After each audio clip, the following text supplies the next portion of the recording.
Hi, host Eric here, host Talking with Famous People, and I am a person who hangs out with a lot of 25 to 30-year-olds.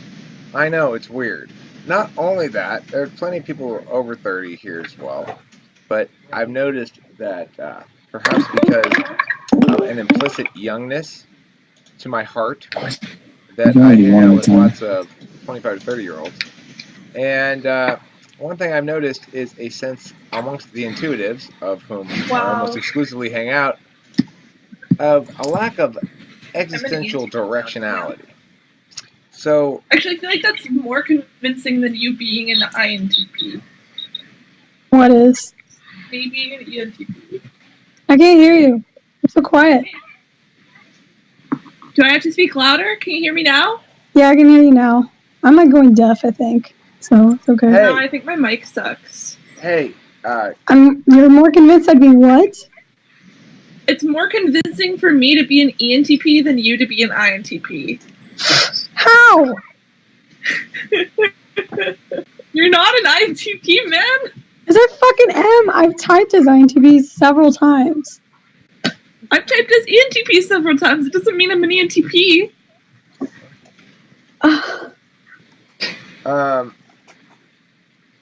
yeah, so angstiness. Do you feel angsty, Well, Liz? You're the only one that basically FEs with me here. You realize Can that, anybody right? hear me? I could be an FE subtype. I mean, I have kids, so I have to like FE do some subtype of an emotional stuff. INTP? That doesn't even make any sense. That's not TI.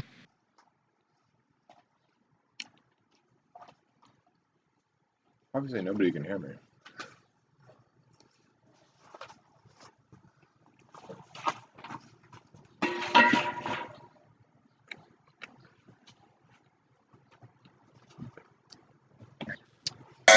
Why do not you want to be a type?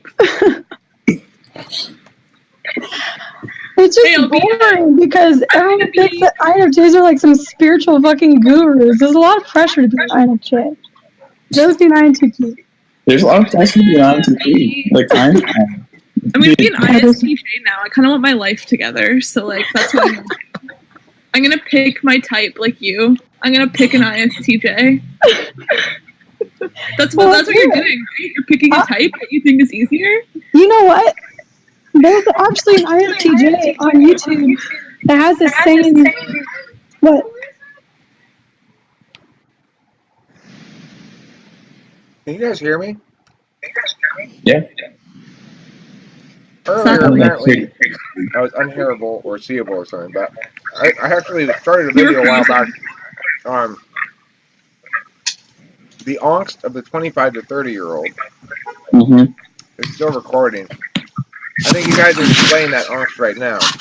A desire to have life manifest in some way other than it does is perfectly reasonable experience because for the intuitive, regardless of the type, there's a sense that there are meanings to be understood. And depending on the type, it can either be prior to. A lot more. Another misconception is that we only care about like the traditions and norms of society because, which I don't think is necessarily true because when I think that something is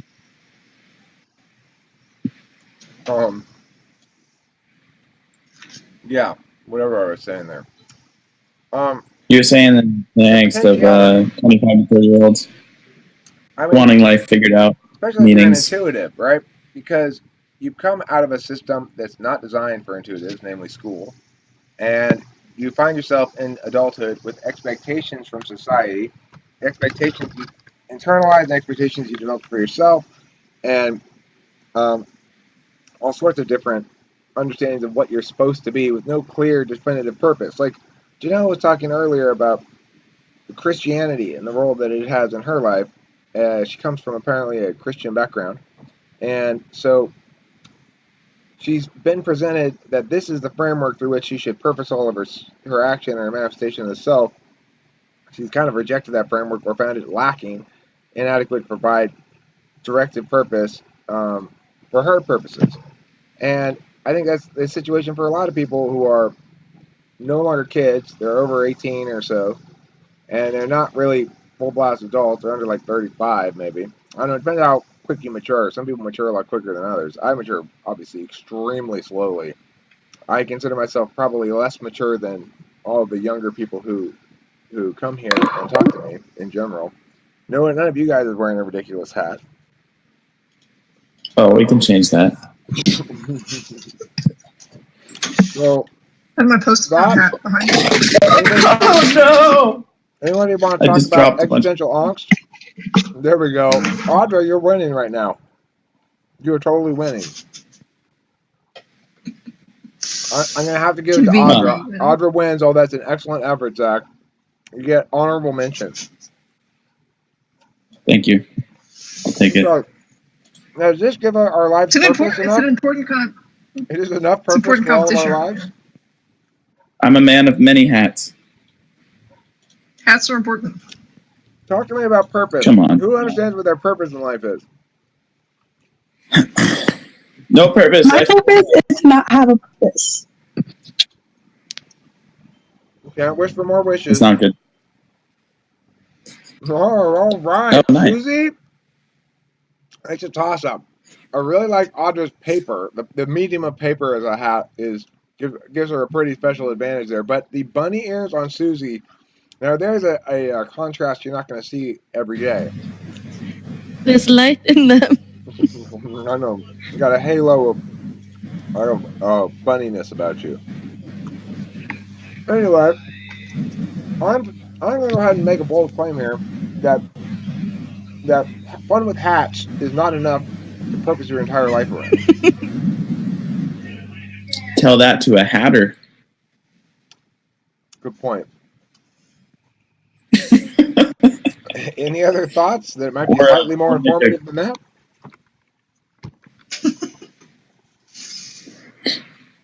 Come on, it's your existential angst. Make us feel it. Do not be overly concerned or paralyzed with existential angst at any given moment. That sounds like a decent, way to roll.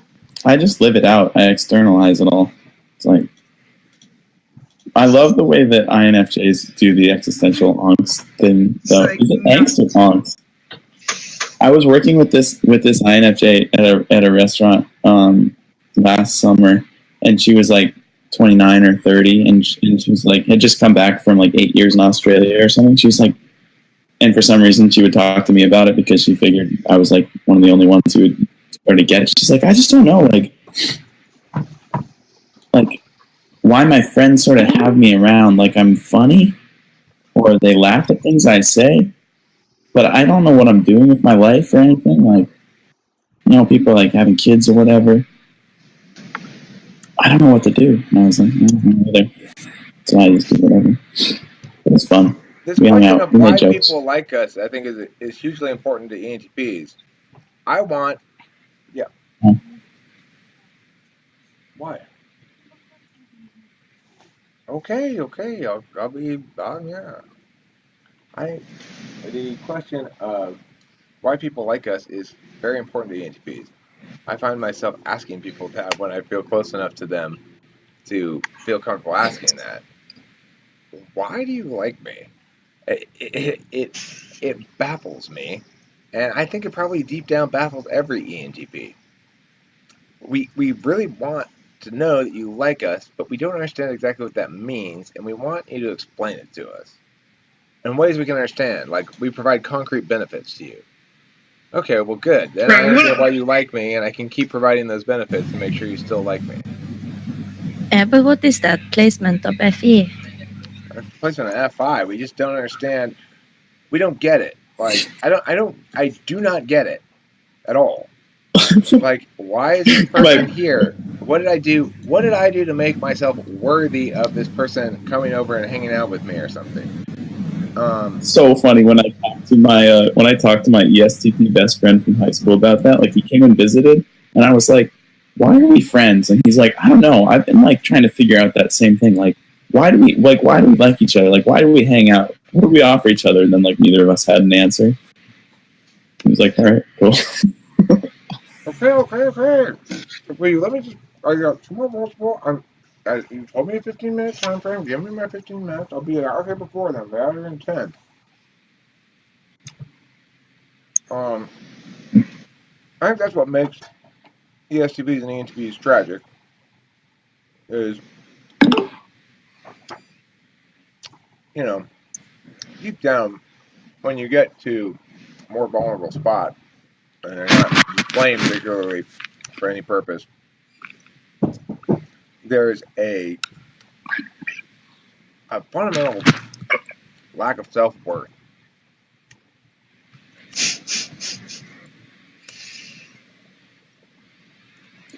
I think there's some element of belief in it where you're like, well, I have to trust that there's this thing that everyone else is sort of in on in FI.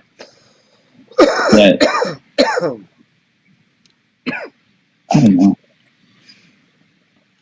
What are we talking about? So I've been done with my new table, which is a very exciting table.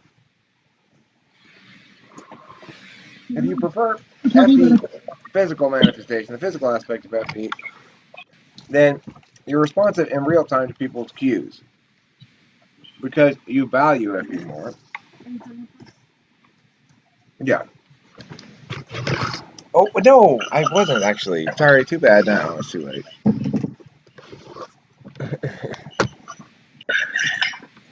Were you talking about FE with the metaphysical manifestation? Well, in the metaphysical manifestation, it manages people's emotional response to you over time. But that's kind of not really possible because the approximation becomes such a weak predictor of anything that it's a meaningless representation of FI to say that FI is just FE over time, which is when you manifest perception management over time, you have to work with approximations. So you go, well, this is going to be perceived as blah, and it's going to have this impact upon people, and you probably don't really think it all out like that directly, but that's basically the long and short of it. And so what that means is you're seeing people's emotional responses as being non-individuated, really. You're saying, as a general group, people will respond to X as Y. And you may come to understand that there are sub-demographics, that this demographic will respond to X as Y, and this demographic will respond to X as Z. But it's still not about the individual's actual feeling about you per se, as per their own FI. It's like twice removed. It's an approximation of their outward indications of the FI that you use to make it manipulatable within a system rather than just responsive in the moment. Like Kimberly doesn't get But FE I did very shrimp. well in terms of managing social dominance and shit like that because he's always deferring to not making the wrong FE choice in the moment. It's disgusting. Okay, anything else for anybody? Every action matters. Says somebody. You still have food on your And doesn't. I'm a quarter of your mouth. Okay, well, who said every action matters? I did. Okay, Every action does matter. it Yeah, may be true that I every get action caught up in matters. that, like, Go ahead, Janelle. well, yes, it does. It doesn't make any Just because sense. you don't remember what happened when you were a baby or 1 year old does not mean it doesn't affect how you are today. Yeah. Okay. Well, it's a matter of scope of mattering. Yeah. Everything matters, but different things matter a lot more than other things. So. Everything's nope.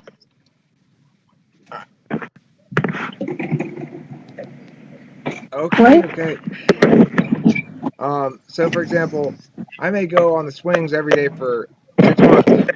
But the one day that I go on the swings and I get my leg chopped off is a much more significant impact than on each of the other occasions of going on the swings. And that's the one that's going to... It doesn't matter. The other times you went on the swings didn't matter. It's just, she didn't say that every action is equal in how much it matters. saying that every action does matter in some way.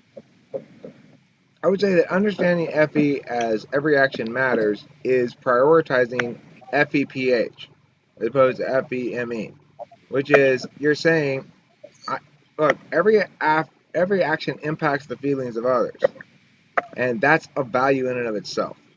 And I'm saying every action impacts the feelings of others, and that's relevant to the extent that it manipulates those perceptions into what I want them to be, which is an approximation. I didn't say anything about feelings.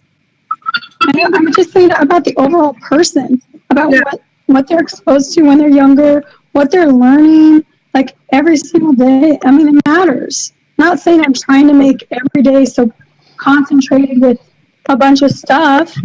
Not saying that I'm even the best at giving them like good exposure to build their knowledge or whatever, but I still think that a lot of what is happening in the present has a significant effect as to how they will be in the future. I kind of view people as like this sort of dynamic energy that every action or every sort of influence on that dynamic energy is going to manipulate it in some way. And obviously there's going to be larger impacts on that energy than, let's say, like going into the swings at one time and nothing happened. But like that energy is constantly being manipulated in some way.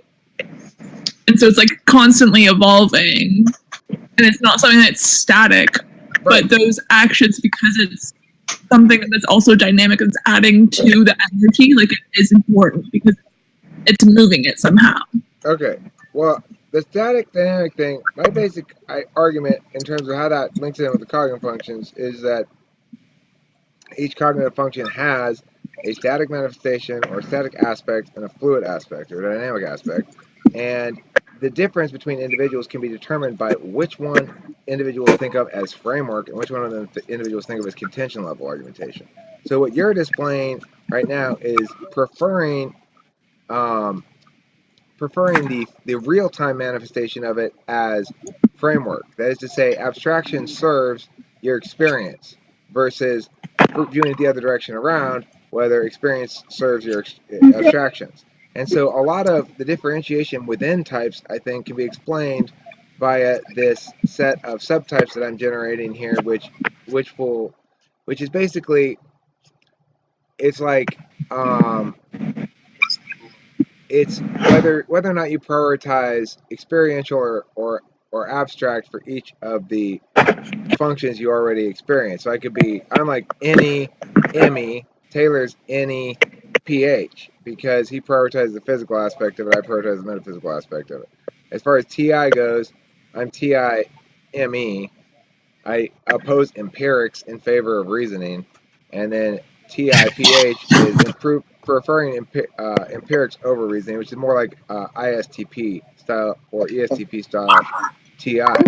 And then as far as FE goes, I prefer the metaphysical aspect of it, which means I render other people's emotions into static time objects and ignore the dynamism implicit in social relations in order to work with it on a time insensitive level, which allows me to strategize and be more tactical and stuff, right?